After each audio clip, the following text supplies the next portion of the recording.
Hi, this is my first attempt for the new FREKE Forum to respond to questions, and I'm going to just do it impromptu like you were here asking me in the room, and do my best to be as coherent and as succinct as I can. And I'm using video because some of these questions are so deep and my philosophy is so different to what we're used to that it's hard to give a good answer with a couple of lines of type. So I've had two excellent questions. Ferret Ozan and Douglas Mitchell have asked me about essentially the relationship between the soul and the body. So what I'm going to do is I'm going to talk about that for a bit, and then I'm going to address the individual questions because I think they're bringing up things which are very common and because they're really pertinent questions. The book Soul Story, and none of this is really going to work for you if you don't read the book, because I need to work on things I've already said in great detail. This forum is for people who have read the book. Let me make that clear right from the start. So this is a reminder of stuff in the book and a chance to say it in a new way if I haven't been clear enough for some people, so that you can evaluate it. I want you to be able to see what the ideas are, and then you can obviously, you may think they're nonsense, but at least you think the ideas I'm actually saying are nonsense. Because what's clear from the questions is that people are not seeing it in the way that I'm suggesting, so it's not making sense. So body and soul, first of all, what are they? Well, I made that clear, I hope. The body is this, which is a flow of sensation in the world, and we experience this other dimension of psyche, mind, imagination, or soul, which is a completely different dimension of experience. Now, the traditional spiritual view is that these two seem completely separate and different in our experience. You can go off into this world and explore the physical world, but also in meditation and in shamanic journeying, you can go off and explore the soul realm of the imagination, and they are separate. They're different. And the traditional view is that there's a definite duality, which is why when the body dies, the soul survives. And the idea is that the soul is eternal, always been there, and has somehow got itself into this mess where it's incarnated, has a relationship with the body. In the light of what we now know about the evolution of the cosmos, that really doesn't seem to make much sense to me. 13.8 billion years to get to the point where these eternal souls can finally incarnate in bodies doesn't make any sense. So the price for sticking with that is you really have to ignore everything which science has come up with, or the real root of what science has been saying. I'm not prepared to do that. So the other side is what is taken for granted now. It's quite a modern idea, which is to get rid of that duality. They're the same thing. Body and soul, they're just the same thing, or body and mind is the word that would be normally used. They're the same thing. And the mind is like a byproduct of the body. It's an epiphenomena. But essentially, it's the subjective side of the body. And that's it. How that works, who knows? But that's essentially what it is. And that unity has become very popular. I mean, in the 70s and the 80s, a lot of books in spirituality took that view. And it seemed progressive. Oh, get rid of this duality. Horrible. See a unity seems attractive. So that there was a lot of talk at that point of Cartesian dualism, laying this duality at the feet of René Descartes, the philosopher, although actually, of course, it's universal in nearly all spiritual traditions, if not all of them. He was blamed for it, and the idea was get away from it. It's the mind-body unity, and therefore you can heal the body with the mind because they're the same thing. So on. Sounds great. However, the price for that is that you lose probably one of, if not the most important teachings in spirituality, which is death is not the death of the soul. Death is only death of the body. If they're the same thing, then it's the death of both. So the small print is disastrous for spirituality, actually. So that's one option. Now, I can't go down that road either. I can't go down it because it doesn't make philosophical sense to me. When I've actually examined it, it doesn't work. But also because what I'm trying to explain is my actual life experience. Make no mistake about that. That's my main attempt as a philosopher. And my experience is that I am as convinced as I can be by anything. that the soul doesn't die at death. That's where my experience points me, and where my intuitions take me, especially when I go into the deep awake state. It's very strong there, particularly. Now, that's personal to me. Can't help you. It could be delusional. I could be all sorts. So I'm not laying anything on that. I'm just sharing that with you, so you know where I'm coming from. So I haven't created this philosophy to convince anyone, oh, look, they're different. I've done it to explain, how could that be? How could we even make sense of the idea of an immortal soul? Or is it just incomprehensible now? Is it just, well, we've got to let it go. There's no way of making sense of that. What I want to suggest is a typically paralogical approach, that the body and the mind are unity in one way, but independent looked at in a different way. And they're both, and we need to understand both. Then we can understand how they function so in a unified way now, but in a separate way at death. So there's a lot of stuff in the book leading up to the discussion of the soul and the body's relationship, because what I want to explore, it demands a revolutionary new approach to everything. So let me remind you of some of those. One of those is, look, everything is a process. Stop thinking in terms of things, I'm suggesting. So stop thinking, for instance, of the body as a thing, which is having the soul as a byproduct, any of that. Think in terms of process. Everything is made of time. And everything is the accumulation of the past moving into the possible. So things are made of time, not of matter, not of consciousness. They're made of time. They're made of what has happened, what has come into form, experience that has occurred. And that's right from the beginning, all the way through. So everything is made of time. And then I've suggested that every individual time stream, everything which is individuated into a unique thing, like me or the plant outside, or anything which is a thing, or rather any process which is a process, an individual process, has a subjective and an objective nature to it. Everything. So this is a bit like the philosophy of panpsychism, but it's not saying that everything is soul or that everything is conscious. It's saying that everything has a subjective part to it, which is saying once something differentiates itself from the whole, it now has a relationship with the whole. And that relationship is its subjective nature, and then how it appears to other subjective parts of the whole is its objective nature, how it is as an object.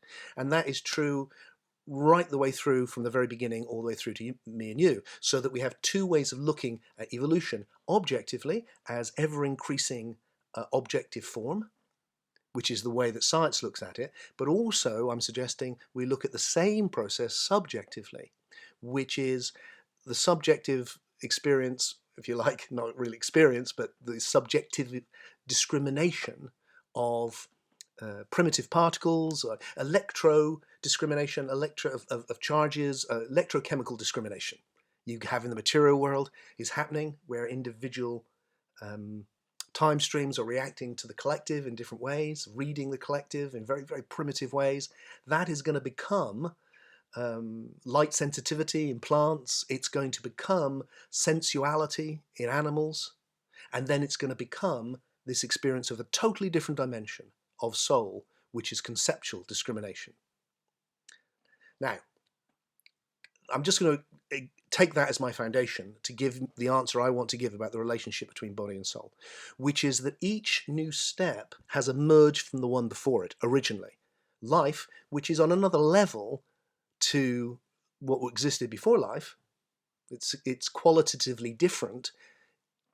That spectrum has made a jump. Objective and subjective spectrum has made a jump into another realm of emergence. And in a way it relies on that, but it's not like it's built on those blocks. I mean, a simple way of getting that is my biological body is made up of atoms, but they change all the time, and my body doesn't go anywhere. I've been told, as far as I know, it's true. Every single atom is changed every 10 years. Most of them go every year. So this is a completely different physical body to the one that was here before, but it's not, is it? because it's that coming and going isn't it. It exists on a more emergent level in which things can come and go, and it stays or continues as a continuum. Why? This is another key thought, and a big one, which is objectively every time stream is information. The world that we experience is not the world. That's our experience of the world. That's the subjective side, if you like. That's my subjective experience, or yours. Objectively, it's all information being interpreted.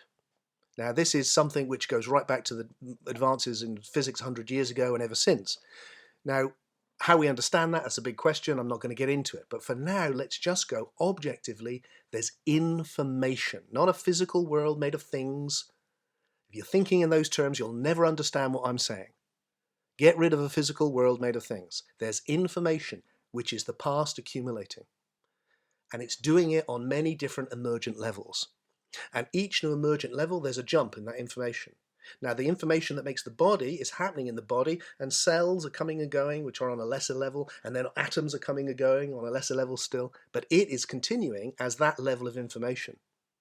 And that's given birth, again, I suspect it's done by incremental stages, to this information on another level, which is a non-material level, which you're experiencing as psyche. You're experiencing it right now. It's information on another level to the biological level or the physical level. Once that's arisen, that's where we have soul. Now, once that's arisen, I'm suggesting that it can maintain itself on that level with bodies coming and going, a bit like with cells and atoms can come and go, because it's existing on another level. What is it? It's information. It's information, objectively, on a different level. And that's why it can keep going. So what is conscious? Not the body.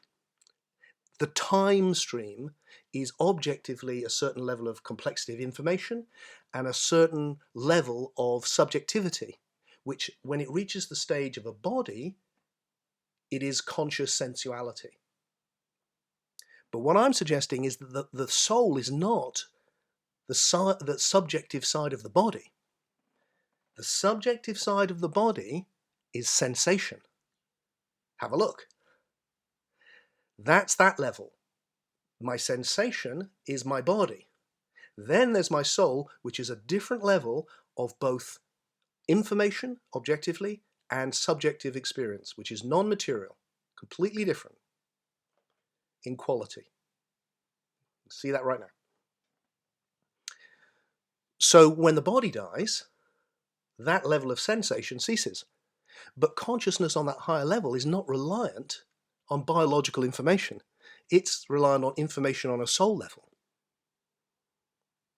And it's not the relationship whereby the lesser supports the greater is not just like in this slice called the moment. It's through time. So that new level is still supported by the lesser levels in the past, because it's arisen from that past, and that past is still what it is, because it is its own evolutionary past.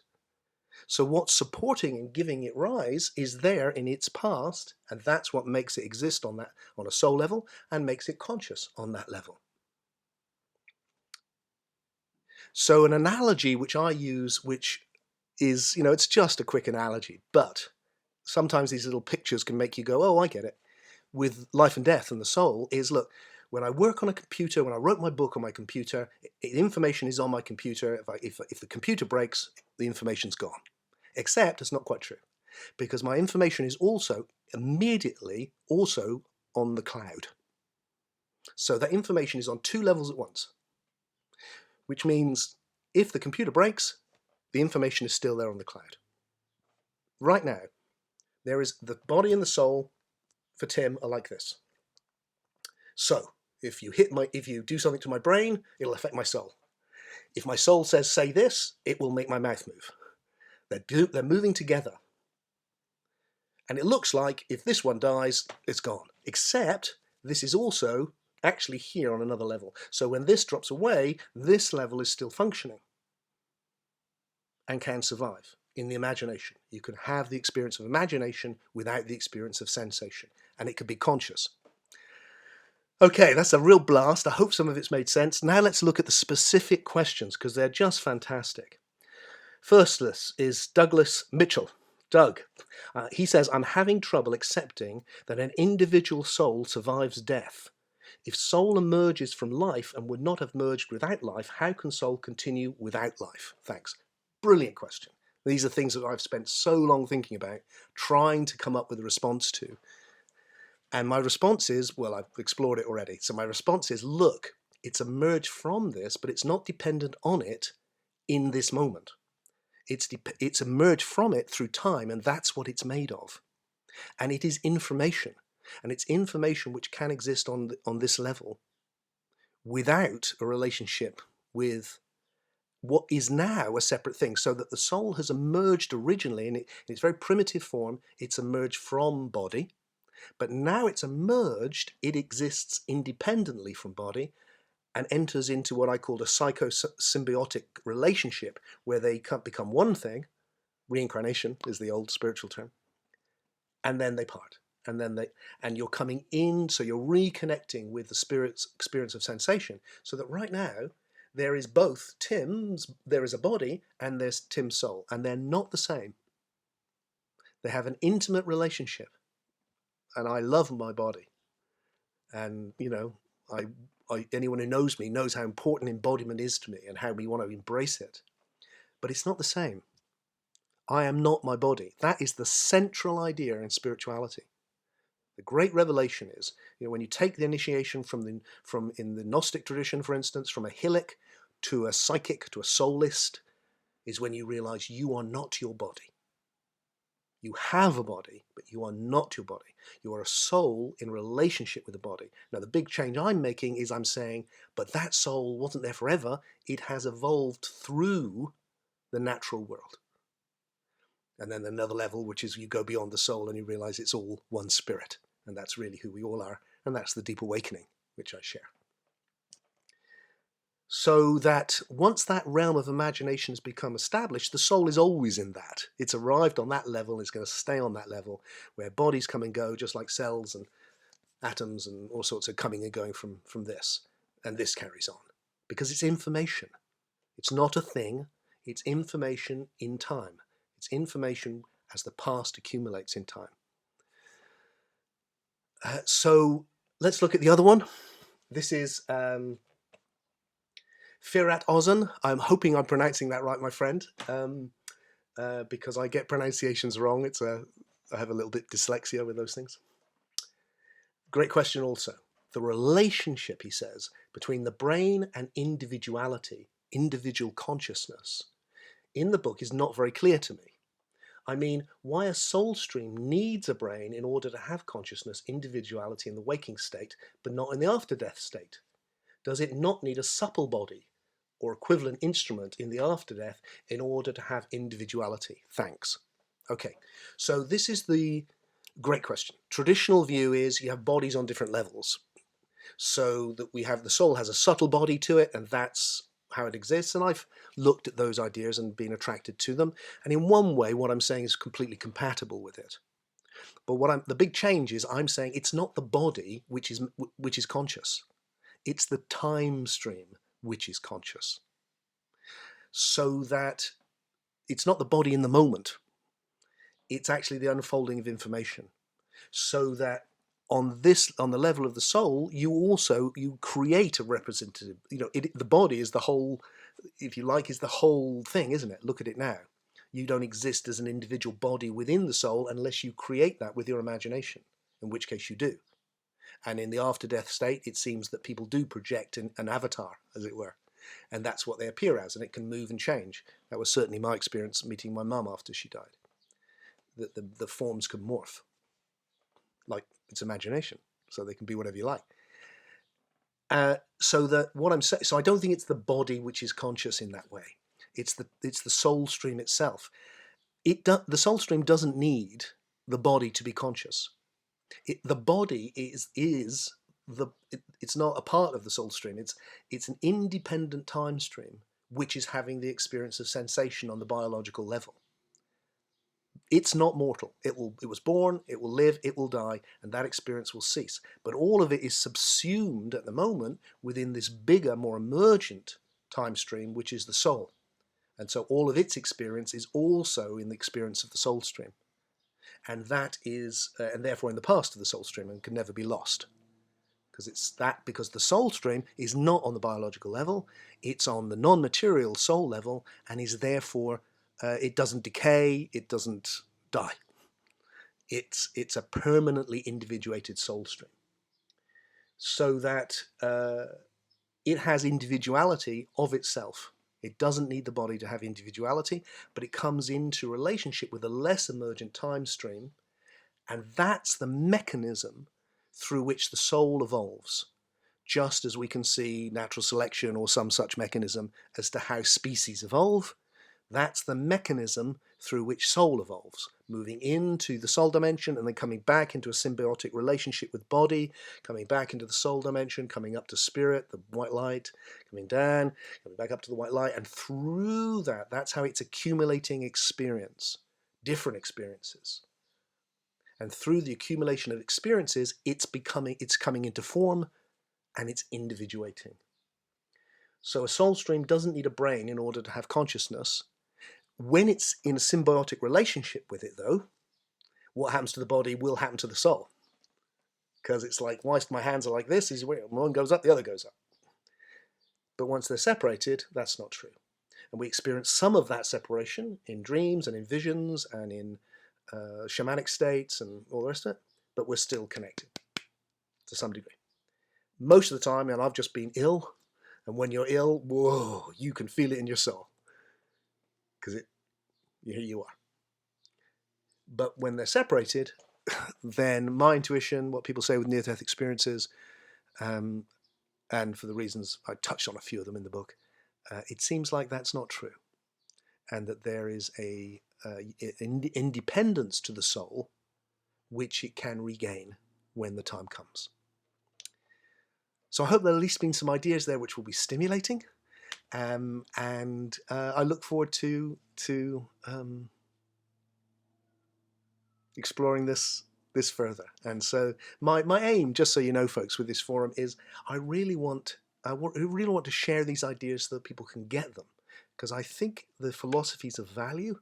I want people to find it in their own way, but I want to find it as I'm actually saying it, not in a distorted way. And it does require seeing things in a radically new way, and it can take time. It took me a long time to get here. I'm trying to say it clearer so it won't take you so long, but it does take time. And then, of course, you may not like it. You may just go, does that make sense to me? And I respect that completely, because we're addressing the mystery of existence, and it's bigger than anything, and always will be. All right, my friends.